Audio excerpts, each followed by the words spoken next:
It always feels good to win. It's good to get our first win on the road. I'd say the same thing I said last week.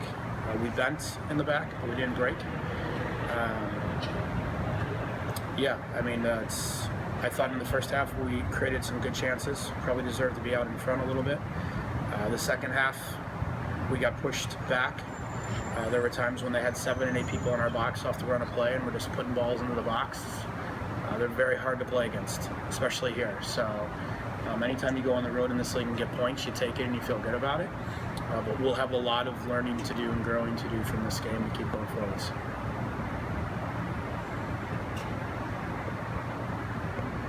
You gonna set me up to get fined here, Meg? What are you doing? I see that face. There was a little discussion before if I could get you.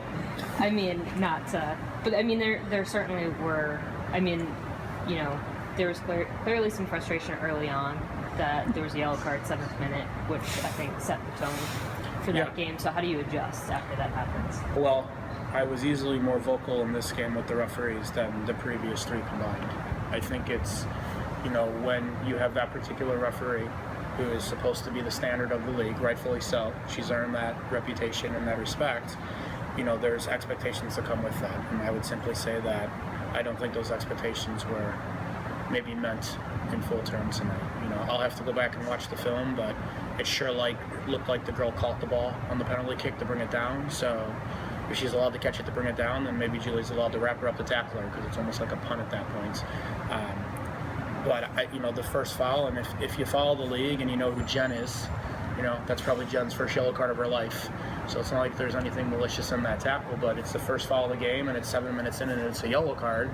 You know, that kind of sets the game on a little different spin, I think. And then I thought there were a lot of calls that came after Matt let his feelings be known that it should have been a call, and then it was a call.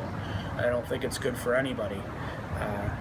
If the coaches have to be vocal and try to influence referees to get calls, I don't think the referees want that, and I don't think the coaches want that. But I think that definitely occurred tonight in the game. So do you think you'll go to the league and, you know, express that? I think we'll go back and watch the film, and if it's pretty clear that she brought it down with her hand on the penalty kick, we'll definitely send it in and ask for an explanation. I mean, I'm sure they're going to say that she didn't see it, or the 4th official told us at halftime that she said that Julie wrapped her up before the ball got to her. But if the girl was able to take it off her arm, bring it down in turn with Julie wrapping her up, then more credit to the girl. But I think we'll have to see it. You know, it's something we'll want to watch. Flip side of that is the chances that we missed in the first half, you know, the 2 free headers that got on the 1 corner kick sequence, that's all on us. That has nothing to do with the referee. I don't think the referee affected the game the way she could have had the penalty kick gone in. But, you know, those things happen throughout the course of the season, and we have to balance it out. I just think with this specific referee, she's the standard, and the standard needs to be met more of the time than not more of the time. I know you seem kind of concerned with breakers, corner kicks, and set plays, so that's the focus. Yeah. Well, I mean, it was almost like the last 20 minutes they had.